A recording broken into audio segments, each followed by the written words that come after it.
Hello everyone, welcome to our Let's Play series of Morrowind. This is Colonel RPG as usual, and I'm very happy that you chose to join me today, as I was reading, well, last episode we came here to the Dissident Priest, that's the one, and we're in a hidden monastery out in the middle of nowhere, I was reading this book that we saw last episode. It's basically about, necromancers, I find, but there's a line over here that I find absolutely amazing. Who can know the shame of the dead, the ceaseless weeping of the necromancer's thrall? It's quite good, actually, quite good. It's always something that it got me thinking when I was last playing Dead State. I was thinking, what if the zombies still remember, still have memories, just they can't control themselves. And of course, that's a subject that's been debated a few times, but yeah, that's neither here nor there. Let's have a chat here with Master Gilas Barell. I keep going on top of these. Sun and sky. Thank you very much. We greet you warmly. Well, hopefully you're warm because it's raining and thundering outside, sir. But yeah, how can I help you? Tell me about Dagothur. Oh man, that's terrible. Just coming up to the guy. First, let me admire you. I shall honor our friendship too. Good. Now, Dagothur. So long as the Ordinators, buoyant armingers, and Tribunal could contain the Blight and Dagothur's creatures within the Ghost Fence, faith in the Temple's protective power was strong. But now travelers and settlements suffer from blight storms and marauding monsters, and the people fear the Temple is losing its ages-old battle with the devil Dagothur. Yeah, it's not going well, is it? What about you guys, dissident priests? A significant part of the Temple hierarchy might be more inclined to accept and tolerate differences of opinion in dogma. But other parts of the temple, in particular the Ordinators under Barell claim that the threat from the Red Mountain in Dagothur can only be resisted with an unified, resolute faith. The people are afraid, so they support the hardline. But if we can show ourselves able to confront Dagothur more effectively than the Ordinators, the temple and the people will support us. So you want to go up against the Ordinators? Is that it? Just priests? Because the Ordinators are pretty buff. Those guys, they're pretty powerful. They're pretty good. Huh. What about the Lost Prophecies? Oh, that's what we came here for, that's right. I was looking at the library before. I didn't see anything in particular, but then again, I only looked in passing. I just looked at that book because it looked interesting to me. It's written, I'm talking about the book that's over there. It was written in an interesting way. It's pretty cool, actually. Anyway, I have reviewed the Apocrypha, and have found two passages of particular interest. We have made copies of these passages to give you. Many are familiar with two Nerevarine prophecies current among the Ashlanders called The Stranger and The Seven Vision. It's not The Seven Visions? Maybe it's a typo. We have two other prophecies, the Lost Prophecy and the Seven Curses, that may offer additional insights into the riddles surrounding the coming of the Incarnate. Perhaps these are the lost prophecies that your friend Nibani Mesa told you about. We also have prepared a document for you called Kagrenac's Tools. This document will explain to you and to others the terrible secret that the Temple conceals about the true history of the Tribunal and the corrupt nature of their divine powers. It is to conceal this secret that the Temple persecutes the Nerevarine and the dissident priests. This prosecution must stop. We must be united against the true enemy, Dagothur, and if you are the Nerevarine, you must lead us against him. Oh, so we have a pretty powerful tool then. Okay, tell me about the Apocrypha. The Hieroglypha are the collected, well, I said Apocrypha, but sure, are the collected priestly writings of the Temple. The Apocrypha are the hidden writings, secrets known only at the highest levels of priesthood and inquisition. Defying the Temple, we have gathered as much of the Apocrypha as we can here in Olamayan. One of the chief disputes between the Temple and the dissident priests is that the Temple hides the truths from its followers. Okay. So that's that. What about Lost Prophecies? We have given you copies of the Kagrenac's Tools, the Lost Prophecies, and the Seven Curses. From what you tell me, you may now have the Lost Prophecies the wise woman Nibani Mesa asked you to seek. Perhaps you should share your new knowledge with her. Yeah, but first I need to read those. What about Nerevar? By the way, here are a few books from our library you might find of interest. Each gives you a very different impression of Nerevar.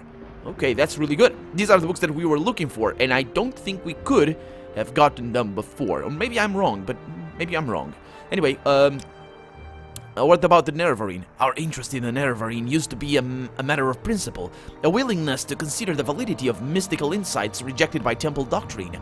Now Dagothur grows stronger while the tribunal grows weaker, and the return of Saint Nerevar, even if only reborn in spirit, may be our best prospect of salvation.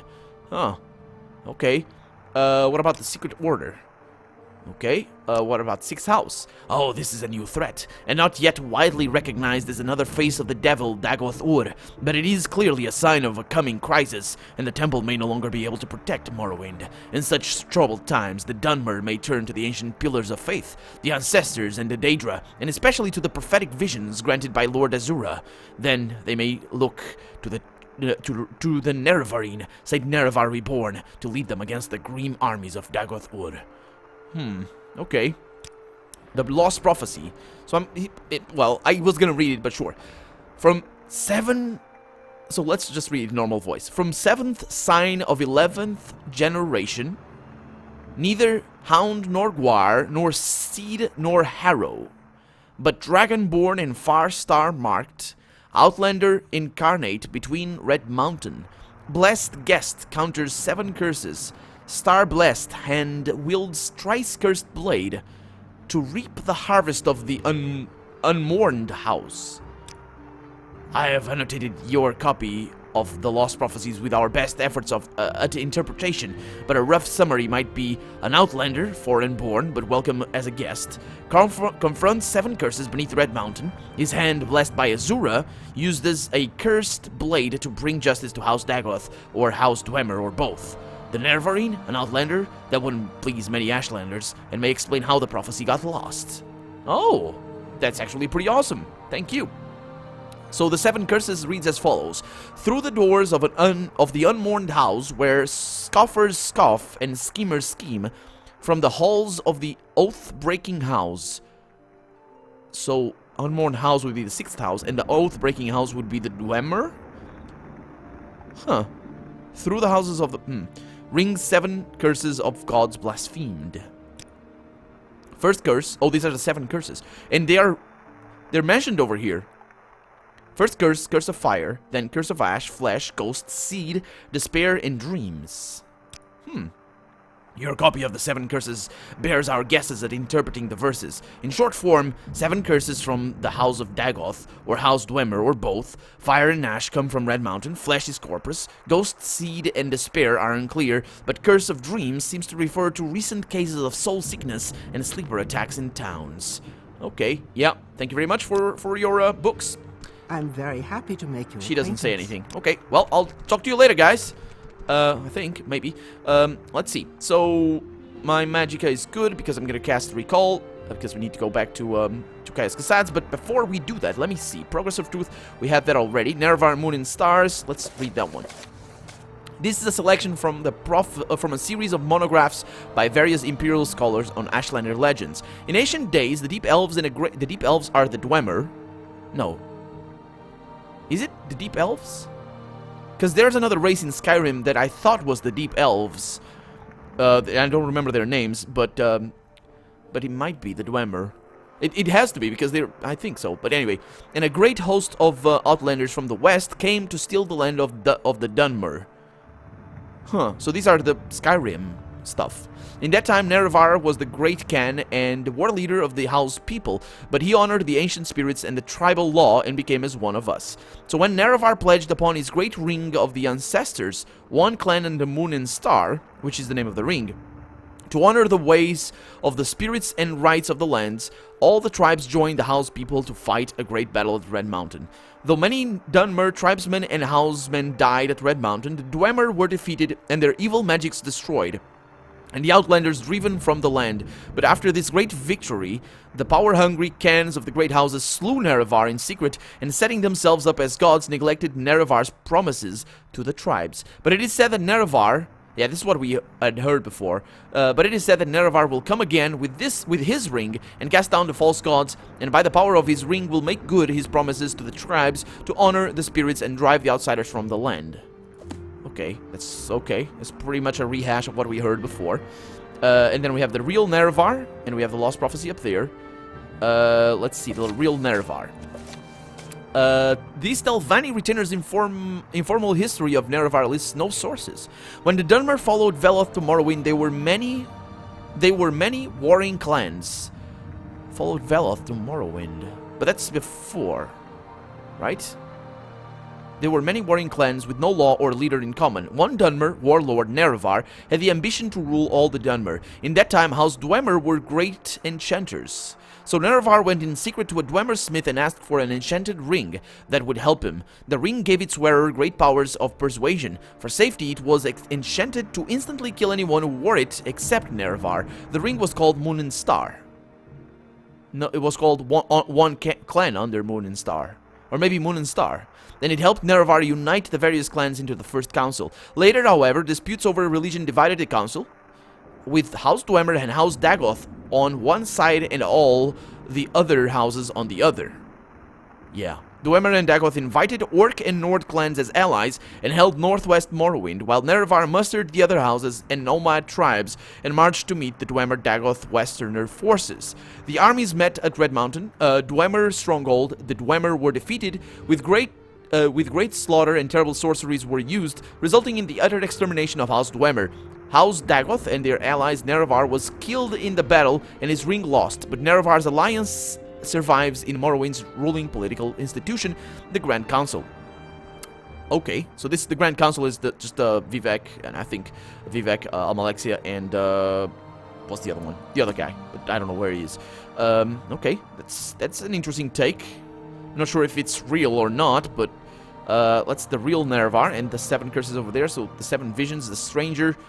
So we have the 7 curses, the stranger, and the lost prophecy. I think these are the 3 things that we need. So that's the real Nerevar, and then there's Nerevar, Moon and Star, and there's another one, Saint Nerevar. That's the one.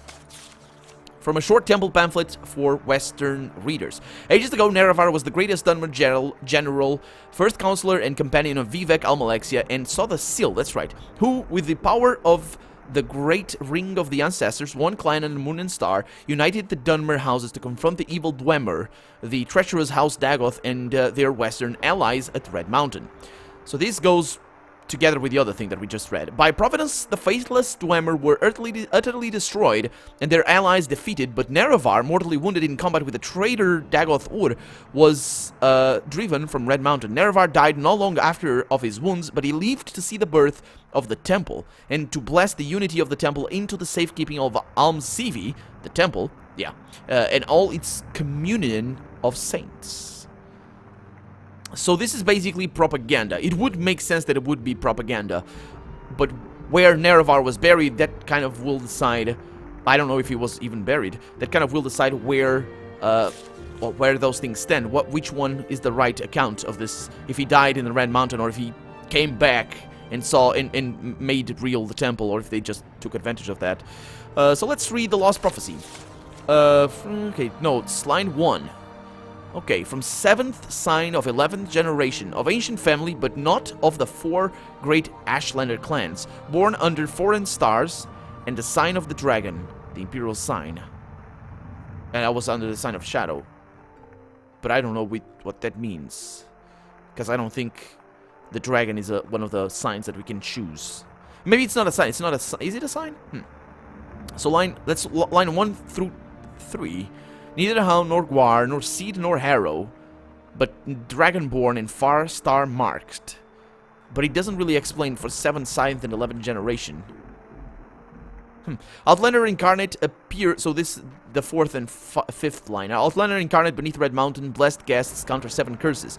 Outlander Incarnate appears as a formal epithet stressing the linkage between the words. The Outlander Incarnate is a blessed guest, one not born of the tribes but accepted as a guest with rights of hearth and hospitality. On the Red Mountain, he will confront and balance against 7 curses. See the 7 curses prophecy. Also, Dagoth Ur is served by his 7 kin and once great wizard lords called Ash Vampires by the Ashlanders.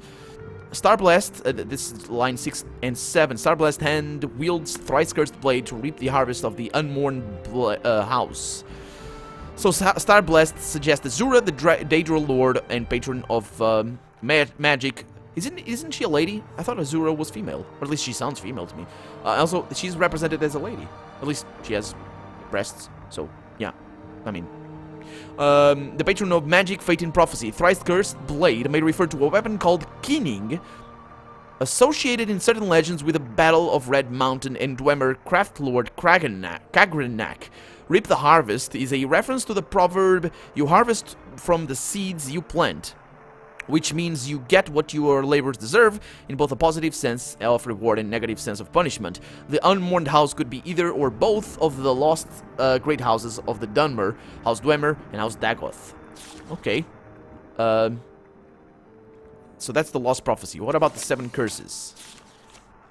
So it's a lot. We just learned about this. There's one over here that they couldn't. There's one. I think it's the so fire and ash. I think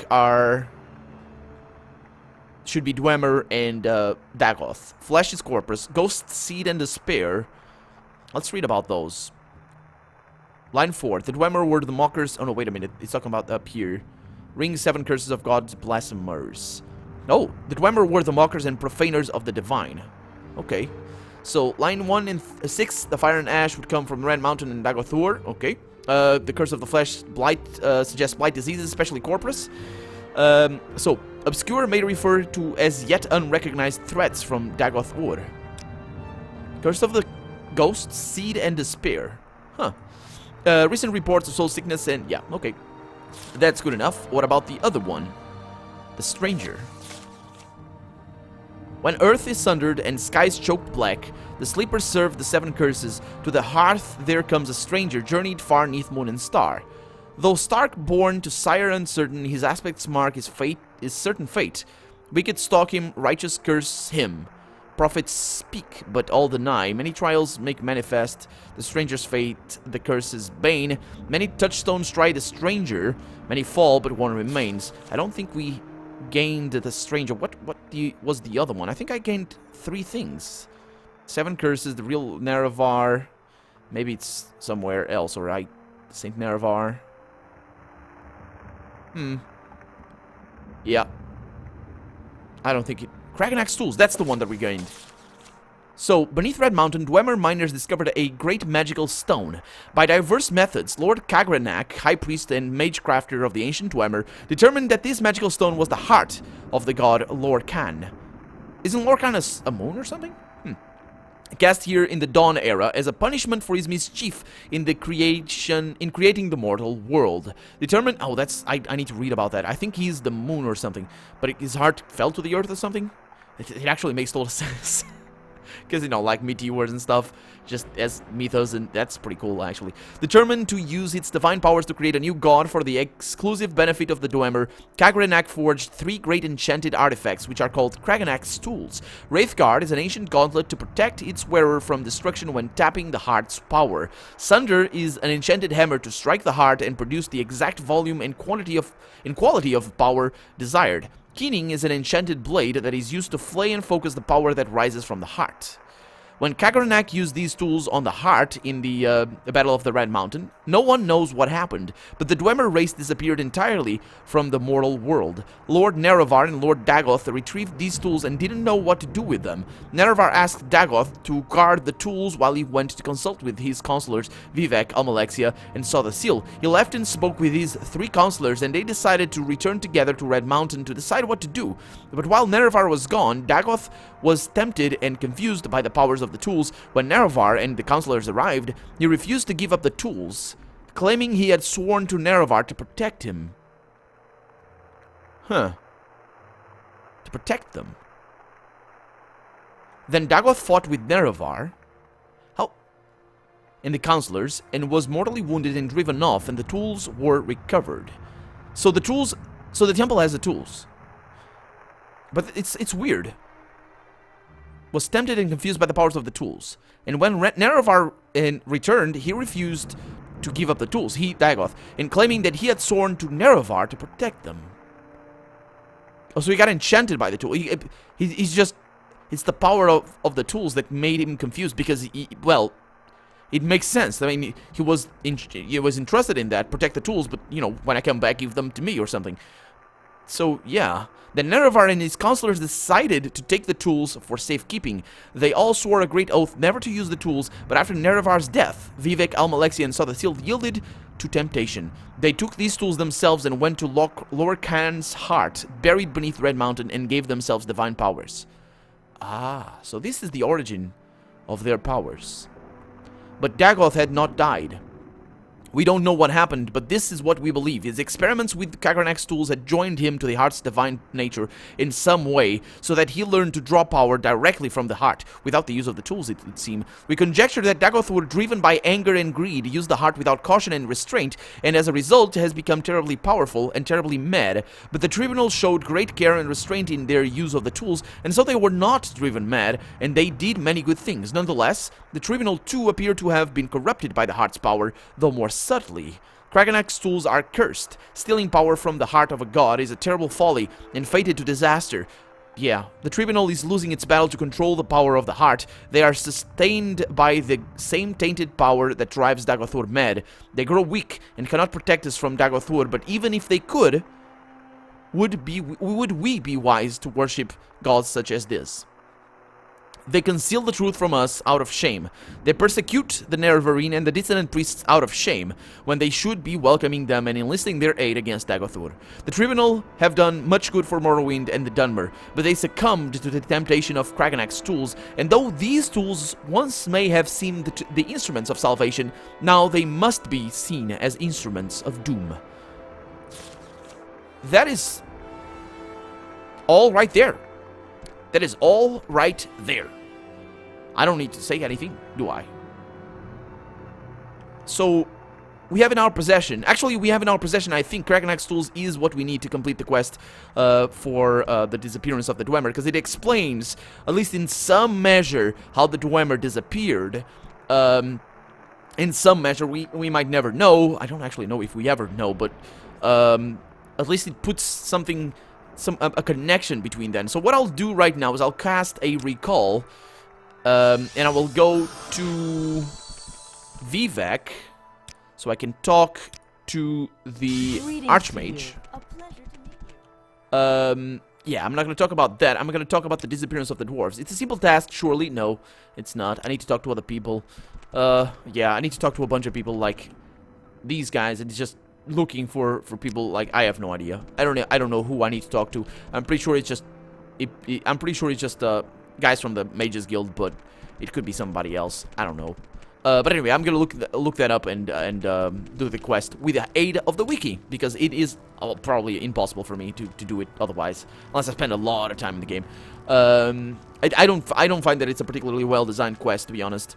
I mean, there should be ways to talk. Like, yeah, there's an easy way to fix that. Implement a proper dialogue system. Let me ask proper questions, and that's that. But yeah, whatever. I say proper. I mean, I'm not totally against this dialogue system. It's a little bit weird, but well, I must say, I find you. It sticks to the tradition of the game, and there's a lot of other games like that have dialogues like this. Actually, this dialogue is probably lifted. A little bit dumbed down, but probably lifted from Might and Magic. Is it Might and Magic? There's an old school RPG. I think it's Might and Magic. Or is it Ultima? There's an old school RPG that was actually a very big influence in the creation of Elder Scrolls. And it has a similar dialogue system. It's more complicated than even Daggerfall's, because they dumbed down the dialogue system from Daggerfall. Daggerfall is like attitude, and I think it's basically like that, but I might be mistaken. Anyway, oh. That's right. Caius is gone. Damn it, Caius! Why had you got to go? So who do we need to talk to?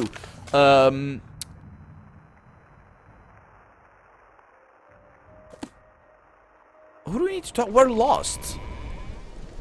I would think that we need to go talk to Vivek, but I don't know if that's a good idea. You know, with them being kind of... That's not... Is it gonna be a good idea? Let me save the game here. It might not be a good idea at all, but it's the only thing, because we can't talk to Almalexia, because she's, well, not part of this quest. She's in the other one, in Mournhold. When you can ride. Let's cast just Omsive Intervention here, and see if I need to talk to Vivek. If he lets me in, of course. She doesn't say anything. Yeah, this is where Vivek is, up there. But of course I need to talk to him. But it doesn't let me. It does. Welcome everyone to Vivek. Yeah. So let's have a chat with the guy. May I? Excuse me, I know you're in a state of undress, but I wasn't expecting to be able to get in, sir. Please don't do that. Can I? No? Please don't. Damn it. Okay. Hello. You have come uninvited. I have nothing to say to you. Who do I need to talk to then? What do we have back here? Plan to defeat Dagothur, the Battle of Red Mountain, Dagothur's plans, and Nerevar at Red Mountain. Oh, this is quite a lot. Oh my god! Okay, well, you can read them if you want to. You just look it up online, and there's a website that says this. What I will do is I will end the episode here. I will read them myself, and I will summarize them on the beginning of the next episode instead of reading them all on camera. Even though I wouldn't be opposed to that, but I will spend a whole episode reading these. So I will read them, and I will tell you what is going on in here on the next episode. But he's not going to talk to us. He's not going to talk to us. So, yeah, for right now, I'm Colonel RPG, and this has been Morrowind. I really hope you've enjoyed it. And if you did, go ahead and leave a comment, like the video. But above all, thank you so much for watching. As always, thank you so much for still being with me after, I don't know how many episodes we're going. Probably for like 300 episodes until the game is complete. Not the main quest, mind you, but just the whole game. And, yep, in all of those episodes, I want to thank you so much for watching. And I hope I'll see you next episode. Bye-bye.